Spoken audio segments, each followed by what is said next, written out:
Խելքի բացակայությամբ առաջնորդվելը պաշտոնական Բաքվի համար կարծես թե աստիճանաբար դառնում է օրինաչափություն։ Այնքան օրինաչափ, որքան կարող է հատուկ լինել, ասենք, Ադրբեջանի գլխավոր դատախազությանը, որի անհեթեթ ու անհիմն քրեական գործեր հարուցելու տաղանդը որևէ բանական մարդու համար ընկալելի լինել չի կարող։ 2 օր առաջ Արցախի նախագահի եւ Ջալալ Հարությունյանի դեմ ծիծաղելի քրեական հոդվածով միջազգային հետախուզում հայտարարելուց հետո հիմա էլ որոշել են իմաստազուրկ քրեական գործերի թղթապանակները ավելացնել եւս մեկով։ Տպավորություն է, թե այս երկրի դատախազությունը ոչ միայն անտեղյակ է գործեր հարուցելու իրավական հիմքերի արկայության անհրաժեշտությունից, այլև ամբողջությամբ կտրված է իրականությունից։ Ավելի ճիշտ ապրում է միայն Ալիևի հորինած երևակայական մոլորակում։ Մինչ ամբողջ աշխարհն է փաստում Արցախի դեմ կռվող թուրք ադրբեջանական ահաբեկչական խմբավորումների եւ սիրիացի վարձկանների մասին, պաշտոնական Բաքուն փորձում է ապացուցել, թե ահաբեկիչներն իրականում կռվում են ոչ թե Ադրբեջանի, այլ հայկական զինված ուժերի կազմում,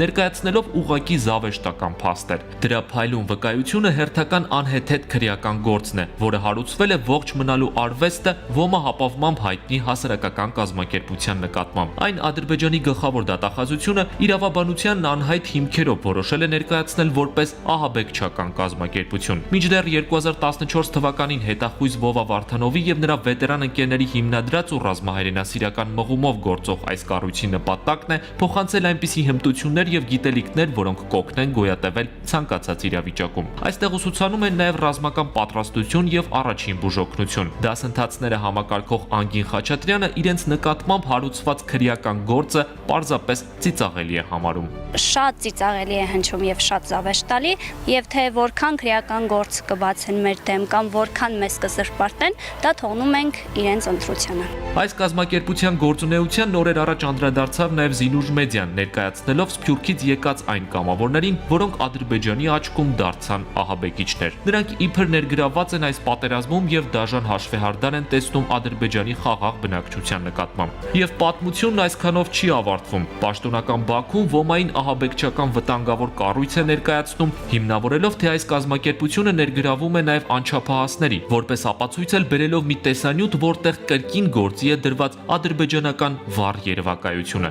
Իբր այս անչափահաս աղջիկը զենք քանդել հավաքել է սովորում եւ պատրաստվում է մասնակցել արցախյան մարտերին, այսինքն Ալիևյան տրամաբանությամբ ահաբեկել խաղաղ ադրբեջանցիներին։ Մինչդեռ տեսանյութի աղջիկը 21-ամյա Մանեն է, որը ոչ միայն ահաբեկիչ չէ, այլ նաև անչափահաս չէ։ Սա էլ հատուկ Ադրբեջանի համար Մանեի անձնագրի որոշ տվյալներ։ Այն դասընթացները, որոնք անցկացվում են Ոմայում, պատասխանն են նրանց, որ մենք անչափահասներին չենք ներգրավում դասընթացներին եւ մենք մեր անչափահասների մասին ավելի շատ ենք մտածում, քան իրենք։ Ահաբեկչական գործունեության հարուստ փորձ ունեցող Ադրբեջանը իրեն բնորոշ քարոզչության կեղծ ու անհիմն թեզերով այս անգամ էլ իր նախասիրությունները կոծկում է ինչ-որ միջազգային իրավունքը ծաղրող քրեական գործերով ու ստերի փնջով, սեփական աչքի առաջ ծփացող ահաբեկիչներին փնտրելով իր բորբոքված երևակայության մեջ։ Քարոզչական այսպիսի պարզունակ կեղծիքը գլխավոր դատախազության մակարդակով ներկայացնելը հերթական անգամ ցույց է տալիս Ադրբեջանի ռազմաքաղաքական ղեկավարության դեմքն ու գործելավոճը։ Նողկալի ու ճղճի մարտավարությունը, որը ինչպես ռազմաճակատում, այնպես էլ տեղեկատվական դաշտում որևէ արդյունք չի տալիս։ Իդեպ այդ մասին եւս մեկ անդրադարձ Բաքվի հանճարեղ ստերի շարքից։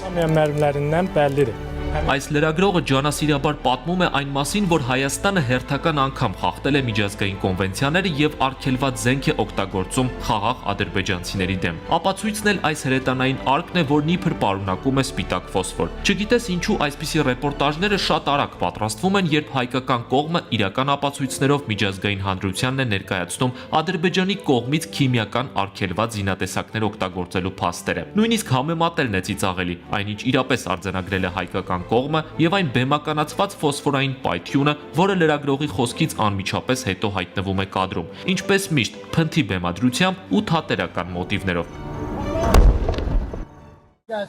Դիգատ Եղուսանանա